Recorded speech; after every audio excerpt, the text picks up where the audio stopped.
एक नगर में दो भाई राजू और दीपू नगर के एक गैराज में मैकेनिक का काम करते थे। दोनों बहुत मेहनती थे। एक दिन गैराज में काम करते हुए, भाई मैं सोच रहा था अगर हम ऐसे ही काम करते रहे तो एक दिन अपना एक गैराज खोल लेंगे और फिर जल्दी ही दूसरा और फिर तीसरा और जल्दी ही हर शहर में अपना एक गैराज होगा। ये कहने के बाद दोनों राजू और दीपू अपना काम बंद करके मुस्कुराते हुए ऊपर की ओर देखते हुए अपने ख्यालों में खो जाते हैं। सपने में राजू और दीपू अपने नए गैराज के उद्घाटन की रिबन काट रहे हैं। तभी पीछे से उसकी पीठ पर कोई धक्का देता है और दोनों घबरा के सपने से बाहर आते हैं। राजू के बगल में उसकी गैराज का मालिक, ग्रे शर्ट, काले पैंट, सिमटे हुए बाल और आंखों पे चश्मा। तुम दोनों से एक काम सही से नहीं होता। कल एक गाड़ी तुम लोगों ने बना के दी थी, ग्राहक का फोन आया था, उनकी गाड़ी से धुआं निकल रहा है और रास्ते में बंद हो गई है। ये 1 महीने में तुम्हारी 8वीं शिकायत है। मैं तुम दोनों को अभी काम से निकालता हूँ। निकल जाओ मेरे गैराज से। मालिक, पर यह भी तो हो सकता है उसकी गाड़ी खराब हो। हमने तो ठीक से ही काम किया था। खराब गाड़ियों को ठीक करना ही हमारा काम है। निकल जाओ यहाँ से। और मालिक दोनों को धक्के मार के बाहर निकाल देता है। राजू और दीपू अपने छोटे से कमरे की बिस्तर पर हैं। सामने की दीवार पर विष्णु भगवान की तस्वीर टंगी है। दीपू राजू से, भाई हम हर जगह मन लगा के काम करते हैं, फिर भी हमें हर जगह से निकाल दिया जाता है। किसी को हमारी कद्र ही नहीं। हाँ भाई, यहाँ किसी को हमारी कद्र नहीं है। चल किसी दूसरी जगह जाते हैं, वहाँ शायद हमारी कीमत हो। भाई पर हम वहाँ करेंगे क्या? याद है माँ कहती थी कि भगवान का नाम लेने से सब मिल जाता है। हाँ चल सामान बांध, अब हम यही करेंगे। भगवान का नाम लेंगे और पैसे कमाएंगे। वो कैसे? अरे हम बाबा बन के लोगों को ज्ञान देंगे और उनसे पैसे लेंगे। वो तो ठीक है, पर हम लोगों को क्या ज्ञान देंगे? अरे वही जो माँ हमें देती थी। तू ज्यादा सवाल मत कर, सामान बांध। हम राजा सूर्यदेव के चंपक नगर जा रहे हैं। चंपक नगर में राजू और दीपू गेरुए धोती और गेरुई शॉल में, कंधे तक बाल, गले में रुद्राक्ष की माला, पैरों में खड़ाऊ, कंधे पे लटकी मटमैली गठरी, कलाइयों में बंधी रुद्राक्ष की माला, एक बड़े बरगद के पेड़ के नीचे बने चबूतरे के सामने। ये राजा सूर्यदेव का चंपक नगर है। हम यहीं से शुरू करेंगे। दीपू सुन, आज से तेरा नाम दीपू नहीं दीपेश्वर है, समझा? और मैं एक सिद्ध योगी। मैं यहाँ बैठता हूँ और ध्यान करता हूँ। तू नगर में जाके ये खबर फैला कि एक सिद्ध योगी आए हैं जो हर समस्या का हल देते हैं। ठीक है, मैं जाता हूँ।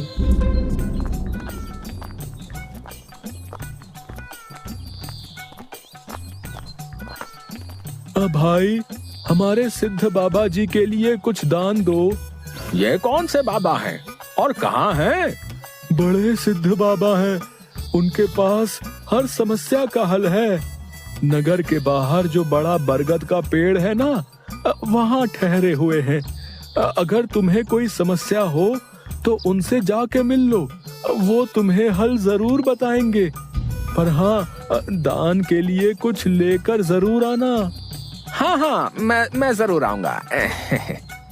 औरों को भी बता दो, पूरे नगर का भला हो जाएगा।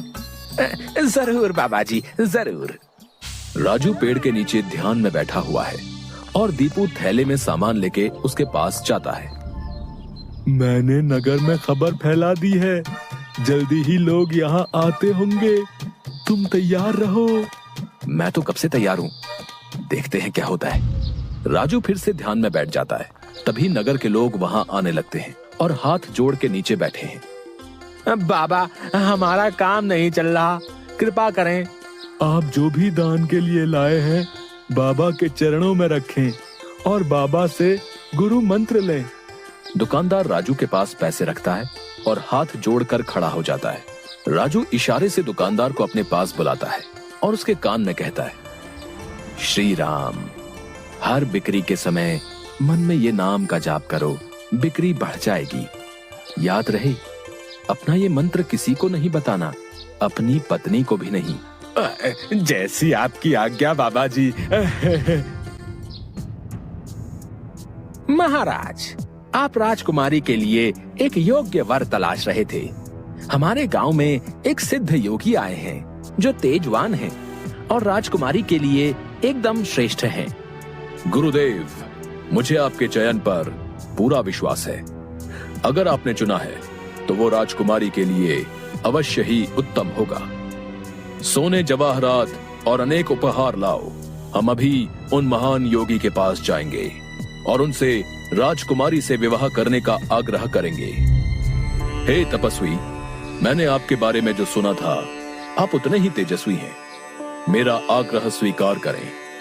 राजू ध्यान से आंख खोलकर राजा को देखते हुए, जी महाराज, कहिए क्या परेशानी है आपको? मेरी इच्छा है कि आप मेरी पुत्री से विवाह करें और ये उपहार स्वीकार करें। राजू काफी देर तक उपहार में लाए सोने, चांदी और अनेक वस्त्र और उपहारों को देखता है, फिर राजा की ओर मुड़ता है। महाराज, मैं तो एक सन्यासी हूँ, मुझे इन सब से क्या लेना? मुझे क्षमा करें, मैं आपकी बात नहीं मान सकता। दीपू चौंकते हुए राजू को देखता है। मैंने जो सुना था, आप उससे भी महान हैं। मुझे क्षमा करें यदि मैंने आपका अनादर किया हो।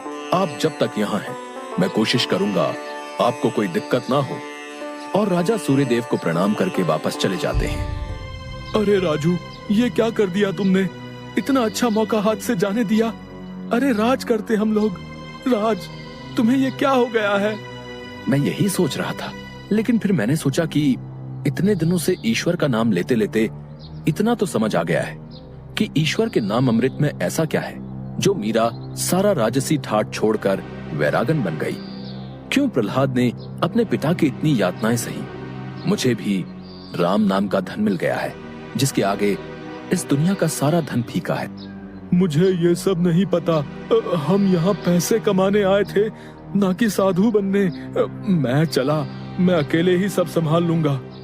तुम्हें जो ठीक लगे करो, पर अगर किसी मुसीबत में फंस जाओ, पूरी श्रद्धा से ईश्वर का नाम लेना, तुम्हारी मुसीबत दूर हो जाएगी। तुम्हारा दिमाग खराब हो गया है। इतनी आसानी से मुसीबत दूर होती तो सभी खुश होते।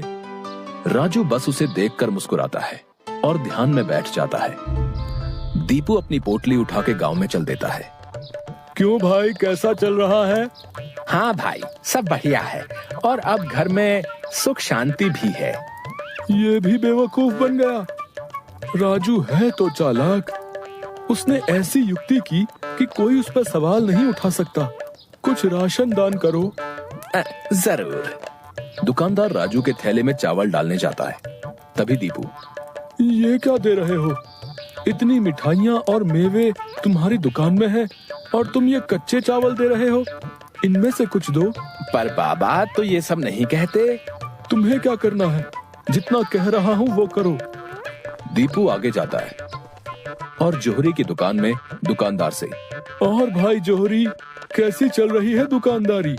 बाबा की कृपा से सब बढ़िया चल रहा है। कहिए क्या सेवा करूं? बाबा के लिए कुछ दान दो। इससे पहले कि इन्हें मेरी असलियत पता चले, इनसे तगड़ा दान लेके गांव से गायब हो जाऊंगा। फिर ये लोग राजू के पीछे पड़ेंगे तो उसे समझ आएगा। बाबा के लिए कुछ दान दो। जौहरी पैसे निकाल कर देने लगता है। अरे ये क्या भीख दे रहे हो? बाबा की कृपा से तुम्हारी दुकान चल रही है। इतने सारे जवाहरात हैं, इनमें से दो, कुछ कीमती सा। जितना दोगे उससे ज्यादा मिलेगा। ये बाबा को क्या हो गया है? कोई नहीं, बाबा को देने से मेरा क्या घटेगा। जौहरी एक सोने की हार दीपू को दे देता है। ये लीजिए बाबा। अच्छा धन बटोर लिया है मैंने। इससे काफी दिनों तक काम चल जाएगा। बड़ी भूख लग गई है, कुछ मिठाइयाँ खा लूं। दीपू एक पेड़ के नीचे बैठ के मिठाइयाँ खाने लगता है। तभी वहाँ 4 डाकू, चेहरे पे नकाब, काले कपड़े और हाथ में छुरी लेकर आ जाते हैं। जो कुछ भी है वो हमें दे दो, नहीं तो हम तुम्हें मार डालेंगे। दीपू डर से अपनी पोटली उन्हें दे देता है। तभी डाकुओं के सरदार का नकाब खुल जाता है। दीपू उसे देख लेता है। अब तुझे मरना होगा क्योंकि तूने मेरा चेहरा देख लिया है। हे भगवान, ये क्या हो रहा है? कैसे बचूं इनसे?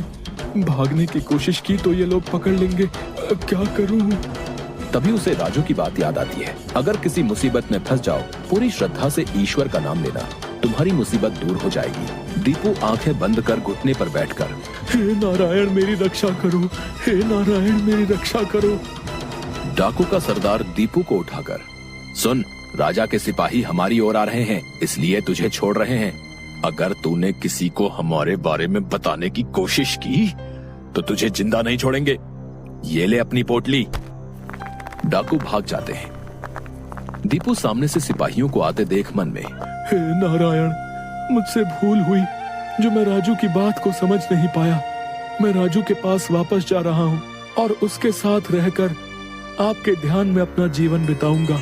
मुझे माफ कर दो राजू, मैं ईश्वर के नाम की महिमा को नहीं समझ पाया, पर अब मैं समझ गया हूँ और तुम्हारे साथ ईश्वर के नाम का धन कमाना चाहता हूँ। राजू दीपू को गले से लगाता है